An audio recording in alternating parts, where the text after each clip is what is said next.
హనుమకొండ నైజాం నగర్లోని తేజస్వి హై స్కూల్లో 10వ తరగతి చదువుతున్న పోలపల్లి జయంత్ వర్ధన్ అనుమానాస్పద స్థితిలో మృతి చెందాడు. అకస్మాత్తుగా విద్యార్థి ముక్కు చెవి నుంచి రక్తం రావడంతో గుర్తించిన పాఠశాల యాజమాన్యం ఉపాధ్యాయులు హుటాహుటిన ఆసుపత్రికి తరలించారు. అయితే విద్యార్థి మార్గమధ్యంలోనే ప్రాణాలు కోల్పోయినట్లు వైద్యులు తెలిపారు. తమ కుమారుడి మృతికి పాఠశాల యాజమాన్యమే కారణమని కుటుంబ సభ్యులు, బంధువులు, విద్యార్థి సంఘాల నేతలు ఆరోపిస్తున్నారు.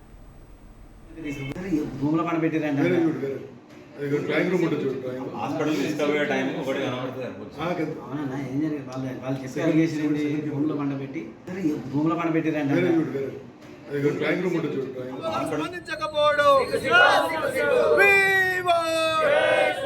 జరిగింది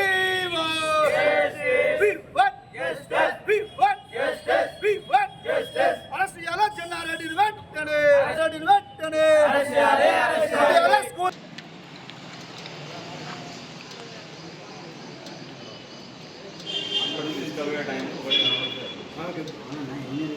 చెప్పారు చేసి భూమిలో పండబెట్టిరండి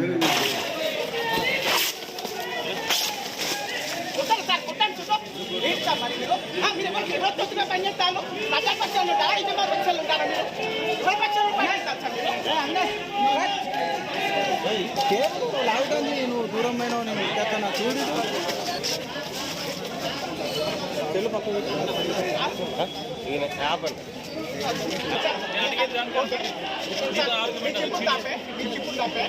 మీరు అంతకొండ పరిధిలో ఇంతమంది స్థానిక డివో గారు స్పందించకపోవడం స్థానిక డివో గారు స్పందించకపోవడం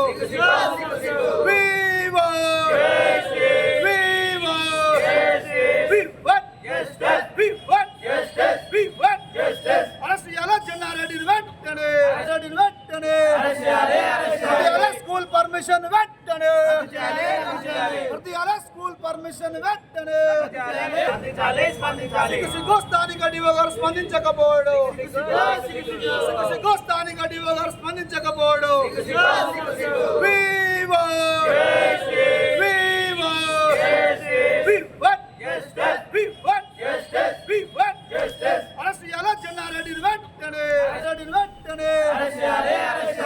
స్కూల్ పర్మిషన్ వెంటనే.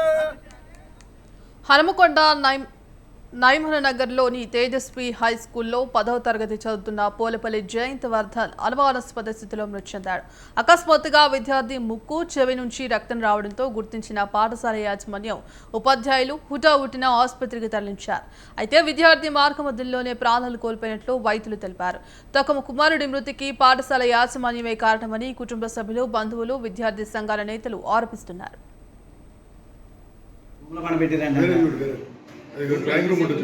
హాస్పిటల్ తీసుకుపోయే టైం ఒకటి కనబడుతుంది అవునా ఏం జరిగింది వాళ్ళు చెప్పారు చేసి భూమిలో పండబెట్టి భూమిలో పండబెట్టిరండి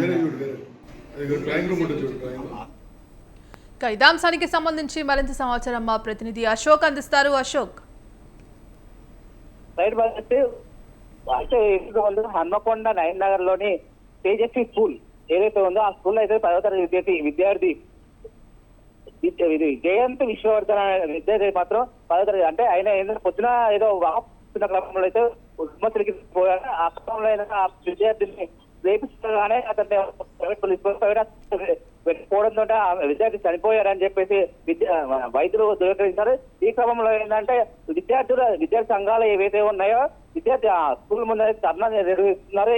అయితే ఎక్కడైతే ఉదయం పూట ఏదైతే వాపు వెళ్ళి అంటే ఏదైతే ఉందో వాళ్ళు ఏదైతే ఉందో ఆట ఈవినింగ్ ఉదయం 11 గంటలకు పెట్టే టైం అయింది. అంటే ఏది కూడా అంటే వాళ్ళు ఇష్టం రాజ్యాంగం పెడతారా, మీరు ఒక నిబంధనల ప్రకారం ఆ స్కూల్ నడవట్లేదు అనే ఉద్దేశంతో అయితే ధర్నా నిర్వహించారు. ఈ ధర్నాలో అన్ని విద్యార్థి సంఘాలు ఏదో ఉన్నాయో ఆ సంఘాలు కూడా అంటే విద్యార్థి విద్యార్థి తల్లిదండ్రులకు న్యాయం చేయాలి. 50 లక్షలు ఎక్స్తో పాటు ఎవరైతే యాజమాన్యం అంటే చర్యలు తీసుకుని చెప్పిస్తారు. అలాగే ఎవరైనా స్కూల్ గర్భంలో కూడా వాళ్ళు కూడా సమాచారం ఏదైతే ఉందో ఆ స్కూల్ యాజమాన్యం పైన అంటే డబ్బులు ఇచ్చి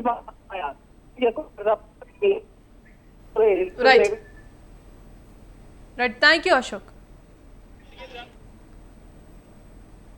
హన్మకొండ నయీం నగర్ తేజస్వి స్కూల్ ప్రధాన బ్రాంచ్ దగ్గర ఉద్రిక్త వాతావరణం నెలకొంది. 10వ తరగతి విద్యార్థి జయంత్ వర్ధన్ అనుమానాస్పద రీతిలో మృతి చెందాడు. మృతికి పాఠశాల యాజమాన్యమే కారణమంటూ విద్యార్థి సంఘాలు ఆందోళన చేపట్టారు. బాలుడి కుటుంబానికి 50 లక్షల రూపాయలు ఎక్స్గ్రేషియా చెల్లించాలని డిమాండ్ చేస్తున్నారు. విద్యార్థి సంఘాల నేతలతో మా ప్రతినిధి అశోక్ ఫేస్ టు ఫేస్. కృతజ్ఞత చేస్తున్నది ఇప్పుడు తేజస్వి స్కూల్ ఏదైతే ఉందో ఉదయం 10 గంటల క్రమంలో తేజస్వి జయవర్ధన్ అనే విద్యార్థి అయితే అంటే ఆడుకుంటూ ఒక విద్యార్థి చనిపోయారు.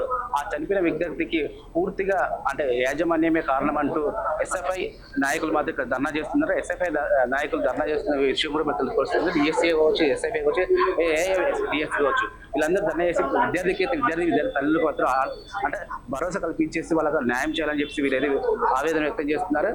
ఇక్కడ ఉన్న ఏఎస్ఎఫ్ఐ నాగరాజు ఉన్నారు, అతను అడిగి తెలుసుకుంటాం. చెప్పండి. వాస్తవికంగా ప్రతి పాఠశాలలో ఏఎన్ఎం ఉండాలి కంపల్సరీ. ఎందుకంటే విద్యార్థులకు ఏది జరిగినా కూడా ప్రథమ శిక్ష అందించాల్సింది ఏఎన్ఎం గారు. కానీ ఈ పాఠశాల ప్రభుత్వ నిబంధనలకు విరుద్ధంగా పోతూ నిర్వహిస్తూ ఉన్నారు.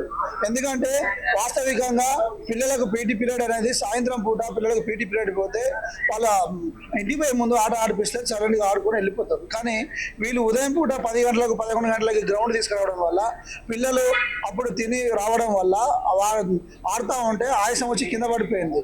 ఆయాసం వచ్చి కింద పడిపోతే వాళ్ళు ఏం చేయాలి, హాస్పిటల్ తీసుకెళ్ళాలి. కానీ వాళ్ళు నిర్లక్ష్యం వహిస్తూ స్కూళ్ళకు వెళ్ళి వాళ్ళు ప్రథమ శిక్ష వహించకుండా అప్పుడు మళ్ళీ వాటర్ తాపేయడం వల్ల అప్పటికప్పుడు వారు ఆ స్కూల్లోనే మరణించడం జరిగింది. అంటే తక్షణమే హాస్పిటల్ తీసుకుపోకుండా స్కూల్లో నిర్లక్ష్యం చేసినటువంటి యాజమాన్యం వల్లనే ఈ యొక్క విద్యార్థి చనిపోవడం జరిగింది. ఇంత నిర్లక్ష్యం జరిగినా కూడా స్థానిక ఉన్నటువంటి ఎమ్మెల్యే కానీ, స్థానిక ఉన్న మంత్రి కానీ, స్థానిక డిఓ గారి ఇంతవరకు స్పందించలేదంటే చాలా సిగ్గుచేటు. తక్షణమే ప్రభుత్వ అధికారులు స్పందించి ఈ స్కూల్ పర్మిషన్ రద్దు చేసి అదేవిధంగా యాజమాన్యం పైన క్రిమినల్ కేసు నమోదు చేయాల్సిన అవసరం ఈ యొక్క రాష్ట్ర ప్రభుత్వానికి ఉంది. అదేవిధంగా చనిపోయిన విద్యార్థి కుటుంబాన్ని కూడా ఆదుకోవాల్సిన బాధ్యత ఈ ప్రభుత్వానికి ఈ యొక్క ఉన్నటువంటి స్కూల్కి ఉంది. కానీ ఏదో ఎట్టి పరిస్థితుల్లో కూడా వ్యవహరిస్తూ అక్కడ ఉండేటువంటి ఆ స్కూల్ మన విద్యార్థులను కూడా మభ్యపెట్టి వెనుక నుంచి పంపిస్తూ ఉన్నారు. ఒకసారి మీరు చూడండి, గోడలు తిహార్ జైల్లో కూడా లేనంటారు, గోడలు కూడా ఇక్కడ పెట్టి గేట్లు పెట్టి పిల్లల్ని సెంట్రల్ జైల్లో పెట్టినట్టు పెట్టి నిర్బంధించి చదువు చెప్తా ఉన్నారు. అనేక సార్లు కొన్ని సంవత్సరాల నుంచి కూడా ప్రభుత్వ అధికారులకు, డిఓలకు, కలెక్టర్లకు ఈ స్కూల్ నియమ నిబంధనలకు వ్యతిరేకంగా నడుస్తూ ఉంది. ఈ స్కూల్ సీజ్ చేయాలి, ఈ స్కూల్ పర్మిషన్ రద్దు చేయాలని చెప్పి అనేక సార్లు మేము మొరబెట్టుకున్న అన్ని విద్యార్థి సంఘాలు అయినా కూడా నిమ్మకు అనుకున్నటువంటి ప్రభుత్వాలు, అధికారులు వివరించడం వలనే ఇవాళ విద్యార్థి చనిపోయాడు. చాలా బాధాకరం. తక్షణమే ప్రభుత్వం స్పందించి విద్యార్థికి న్యాయం చేయాల్సిందిగా కోరుతా ఉన్నాం. లేకపోతే విద్యార్థి సంఘ ఆధ్వర్యంలో పెద్ద ఎత్తున ఆందోళన చేస్తామని చెప్పి సందర్భంగా తెలియజేస్తున్నాను. గడ్డం నాగార్జున, ఏఎఫ్డిఎస్ రాష్ట్ర ప్రధాన కార్యదర్శి. ఇప్పుడు చూసుకున్న విద్యార్థి సంఘాలతో ఇప్పటికైతే అంటే యాజమాన్య వైవక్షం వల్ల చనిపోయింది అని చెప్తుంది. మరో విద్యార్థి సంఘ నాయకులు అతను కూడా తెలుసుకుని చెప్పండి, అసలు మీరు ఏం రిపేర్ చేస్తున్నారు విద్యార్థికి? మేము ఈరోజు కొత్త చనిపోయిన విద్యార్థి తర్వాత 50 లక్షల ఎక్స్గ్రేషియా అనేది తన కుటుంబానికి ఇవ్వాలని చెప్పి మేము విద్యార్థి సంఘాలుగా డిమాండ్ చేస్తూ ఉన్నాం. దాదాపు ఒక 2 గంటల నుంచి ఇక్కడ తీవ్రమైనటువంటి ఆందోళన చేస్తూ ఉంటే మా మీద పోలీసులతోటి దారుణంగా దాడులు చేపిస్తూ అవసరం లాఠీ చార్జ్ కూడా వెనకాల మీద కేసు పెడతామని చెప్పి పోలీసులతో మనం బెదిరిపిస్తారు. ఒక విషయం నేను క్లియర్ కట్ గా ప్రభుత్వాన్ని కానీ విద్యాశాఖ అధికారులు చెప్పదలుచుకున్నా.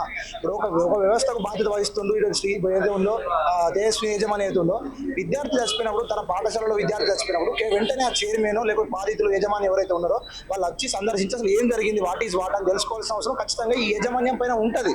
కానీ ఇక్కడ ప్రైవేటు కార్పొరేట్ విద్యా సంస్థలు ఏవైతే ఉన్నాయో విద్యార్థి చచ్చిపోగానే మర్డర్ చేసిన విధంగా, అదే విధంగా ఏదో మొత్తం డ్రగ్స్ అమ్మినట్టు అప్స్టాండింగ్ లో వండుకుంటే ఈరోజు చైర్మన్లు మొత్తం కూడా వెనకాల ఉండి నడిపిస్తా ఉన్నారు. పోలీస్ వ్యవస్థకు మొత్తం కూడా లంచాలు ఇచ్చి వాళ్ళ మా మీద ఉసిగొలుపుతా ఉన్నారు.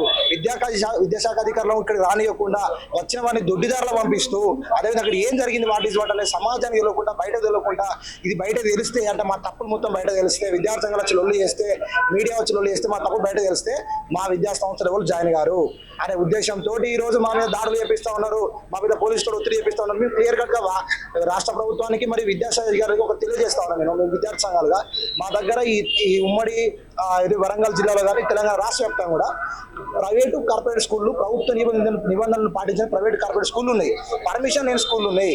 వాటి మీద చర్యలు తీసుకునే దమ్ము మీకుందా అని సూటిగా ప్రశ్నిస్తా ఉన్నాను నేను. ఇప్పుడు చూసుకున్నట్లయితే అంటే విద్యాధికారులు ఎవరైనా వచ్చే ఇప్పటివరకు ప్రయత్నం చేశారా? ఇప్పుడు ఇందాక ఒక 10 నిమిషాల ముందు ఎంఈఓ గారు వచ్చారు, రాగానే మేము వెళ్ళి పరీక్షించండి, చూడండి అసలు ఏం జరిగింది, వాటి వల్ల ఒక రిపోర్ట్ రాయండి, మీరు రిపోర్ట్ రాసి ఖచ్చితంగా ఈ స్కూల్ మీద చర్యలు తీసుకోవాలని చెప్పి కోరితే ఆయన ఏం చేసి పోలీస్ డిపార్ట్మెంట్ మొత్తం కూడా మీరు ఇట్లకెళ్ళి పంపించాము అట్లకెళ్ళి పంపిస్తాం పంపించిరా లేకపోతే లోపల పంపించిన విధంగా కూడా ఇక్కడ ఇంతవరకు సమాచారం లేదు. కాబట్టి మేము విద్యార్థి సంఘాలు కూడా డిమాండ్ చేస్తున్నాం 50 లక్షల ఎక్స్ప్రెస్ కుటుంబాలకు అందజేయాలి. ఇక్కడి వరకు ఇప్పుడు క్రిమినల్ గా కొనసాగుతున్నటువంటి ఇక్కడికి రానటువంటి ఈ స్కూల్ చైర్మన్ ఎవరైతే ఉన్నారో జన్నారెడ్డి ఉన్నారో ఆయన మీద ఖచ్చితంగా వెంటనే క్రిమినల్ కేసు నమోదు చేయాలి. పాఠశాల మొత్తం కూడా సీజ్ చేయాలని రాష్ట్ర ప్రభుత్వం డిమాండ్ చేస్తున్నాం. మా దగ్గర ఖచ్చితంగా అన్ని ఆధారాలు ఉన్నాయి, ఆ ఆధారాలు మీకు చూపిస్తాము. మీరు స్కూల్ రద్దు చేసి పర్మిషన్ రద్దు చేసే దమ్ము మీ దగ్గర ఉందని విద్యాశాఖ అధికారులు ఇప్పటికైనా మీరు లంచగొండితనం వీని ప్రజలు కడుతున్న పనులతో మీకు జీతాలు వస్తాయి. ఇప్పటికైనా నీతిగా నిబద్ధతగా మీ ఏసీ రూమ్లలో వీడి ఈ రోజు విద్యార్థుల దగ్గరకు వచ్చి అసలు వాటి ద్వారా తెలుసుకొని విద్యార్థి కుటుంబాన్ని న్యాయం చేయాల్సిందే మేము విద్యార్థి సంఘాలు డిమాండ్ చేస్తా ఉన్నాం. ఇప్పుడు చూసుకున్నట్లయితే ఇక్కడైతే విద్యార్థి సంఘం అయితే ఆందోళన వ్యక్తం చేస్తున్నారు. ఇక్కడ ఏదైతే ఉన్నదో ఆ విద్యార్థికి 50 లక్షల ఎక్స్ప్రెస్తో పాటు ఏదైతే ఉందో ఈ యాజమాన్యం పైన క్రిమినల్ కేసులు చేసుకోవాలని చెప్పేసి ఇప్పటికే విద్యార్థి సంఘాలు చూస్తున్నారు. ఇప్పటికే ఉన్నత అధికారులు ఎవరైతే ఉన్నారో విద్యాశాఖ అధికారులు కూడా ఇప్పటికే స్పందించలేదు. ఇప్పుడైనా స్పందించి దీనిపై చర్యలు తీసుకోవాలని మాత్రం కోరుతున్నారు. తేజతో అశోక్, వరంగల్.